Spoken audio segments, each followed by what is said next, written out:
Saudari-saudaraku terkasih dalam Kristus, selamat pagi dan berkah dalam.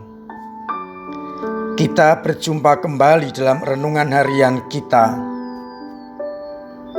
Sabtu 27 Agustus 2022. Hari ini kita peringati Santa Monica, ibu dari Santo Agustinus dari Hippo.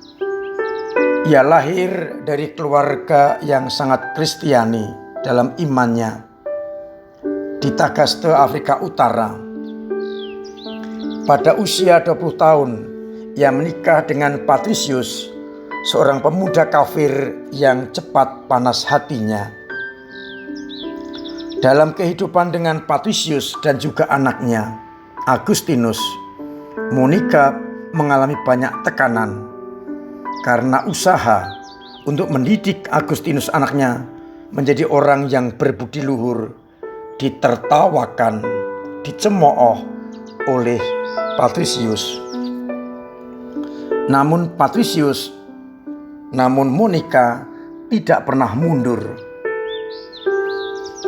Patricius akhirnya mempengaruhi hidup Agustinus anaknya menjadi orang yang sungguh tidak berbudi luhur.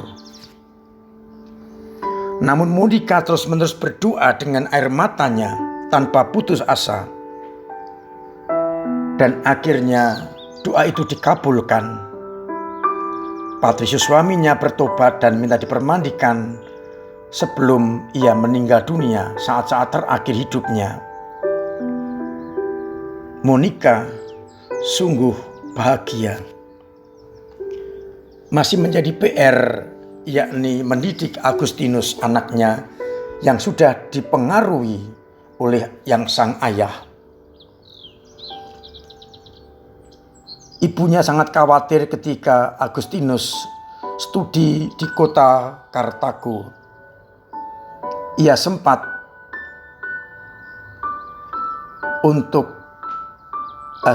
memeluk ajaran Manikeisme.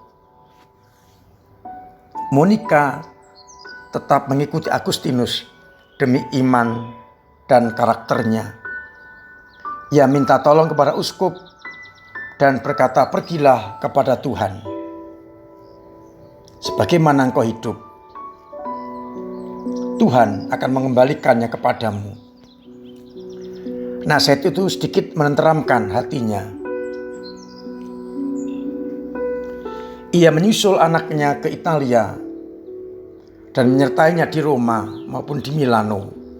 Di Milano ia bertemu dengan Santo Ambrosius uskup.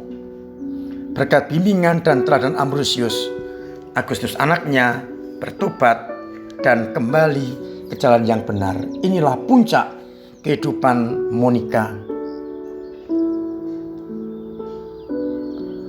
Ketika Monica sungguh merasa semua terpenuhi, ia mengatakan kepada Agustinus, "Anakku, satu-satunya yang kukendaki ialah agar engkau mengenangkan daku di altar Tuhan."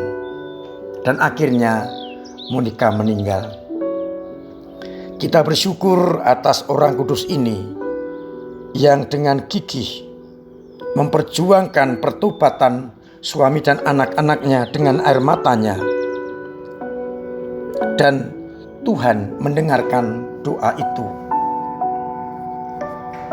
Bacaan sebagai titik permenungan diambil dari 1 Korintus bab 1 ayat 26-31 yang berbicara mengenai yang lemah dan tak berdaya dipilih oleh Allah. Sedangkan pada bacaan Injil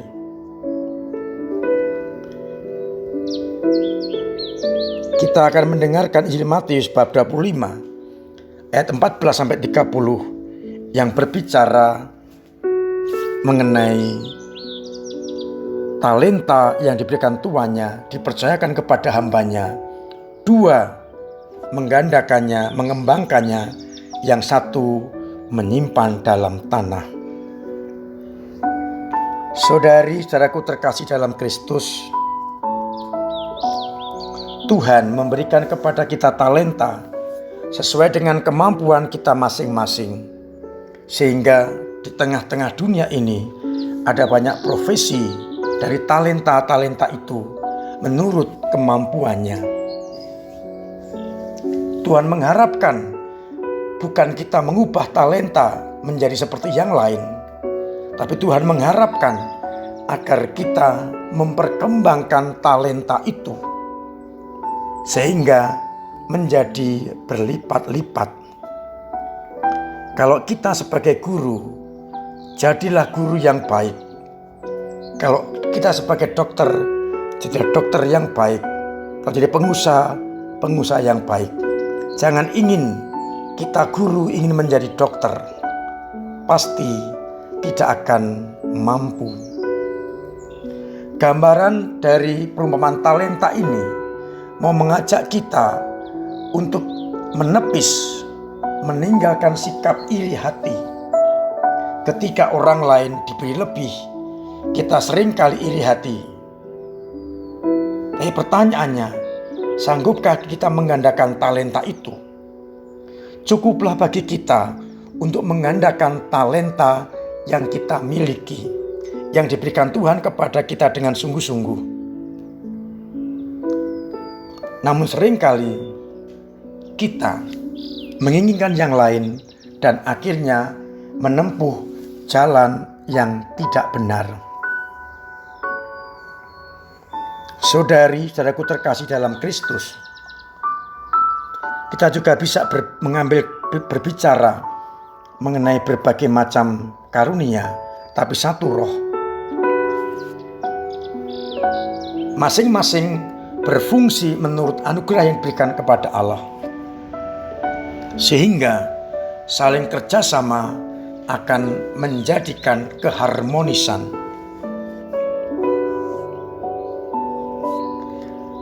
Kalau di dalam rumah sakit, semua dokter, siapa yang membersihkan lantai, siapa yang memasak, dan sebagainya.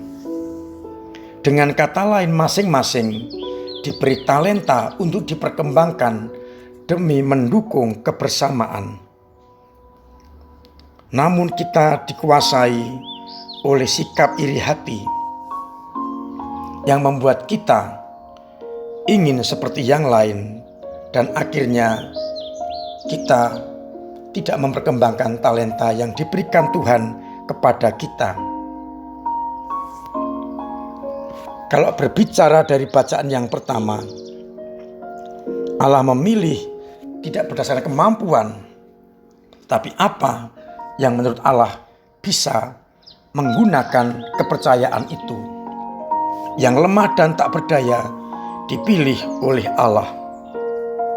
Para rasul yang nelayan dipilih, pemungut cukai dipilih, petani dipilih, dan mereka dianggap mampu memperkembangkan talenta yang diberikan Tuhan kepada mereka.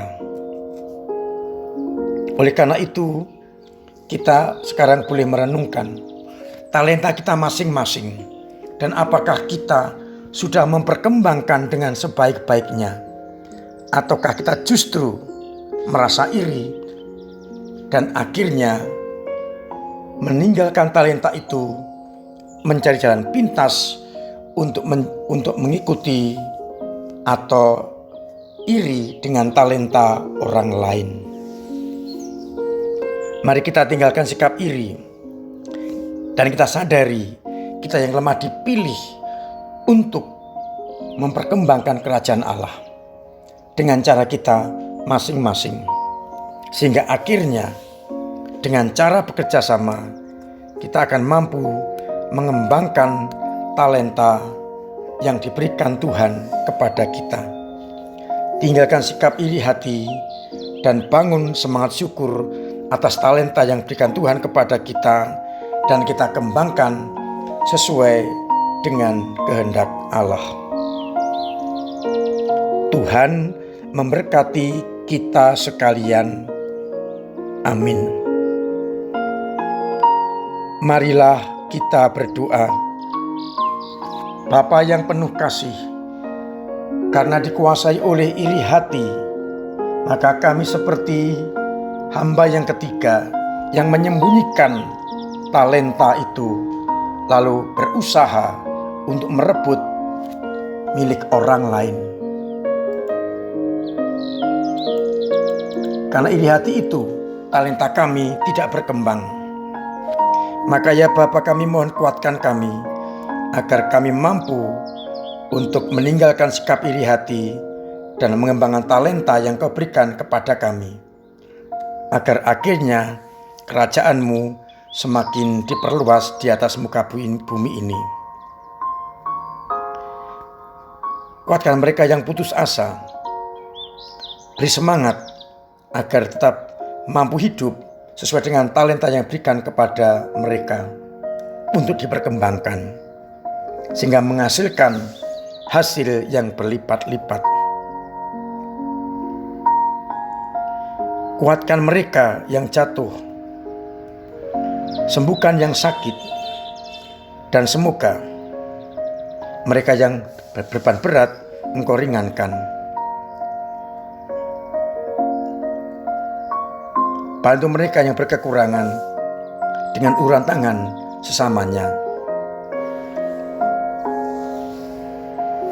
Ya Bapa, kami tak berdoa untuk Nawanto yang sedang sakit. Semoga Kau jamah, Engkau sembuhkan, sehingga ia boleh bisa berkegiatan kembali seperti sedia kala.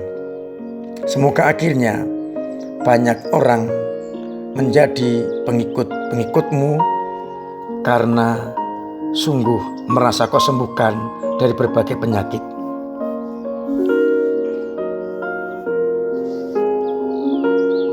Dan semoga Engkau Tuhan berkenan melimpahkan berkat kepada kami semua, Bapa dan Putra dan Roh Kudus. Amin. Saudari-saudaraku terkasih dalam Kristus, tetap saya ingatkan untuk mematuhi protokol kesehatan dengan benar, cuci tangan, pakai masker, jauhi kerumunan, jaga jarak, perkuat imun, vaksinasi, agar kita terbebas dari virus corona.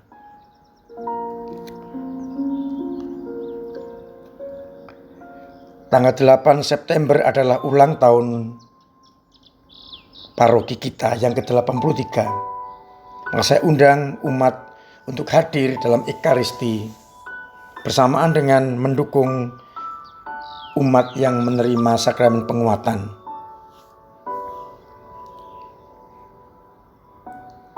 Kita isi dengan berbagai kegiatan kita untuk ambil bagian di dalam membangun paroki kita.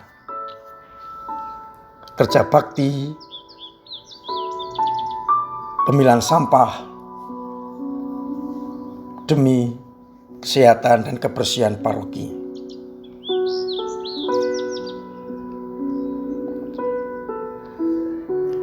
Saya mengundang semuanya untuk kembali ke gereja dengan aktif,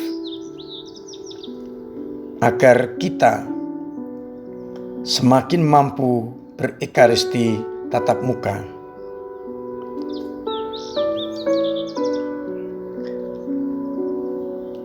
Semoga akhirnya di usia ke-83 ini kita semakin dewasa, semakin menjadi berkat bagi banyak orang, khususnya di Kudus ini. Akhirnya selamat pagi, selamat merenungkan, salam sehat, Tuhan memberkati.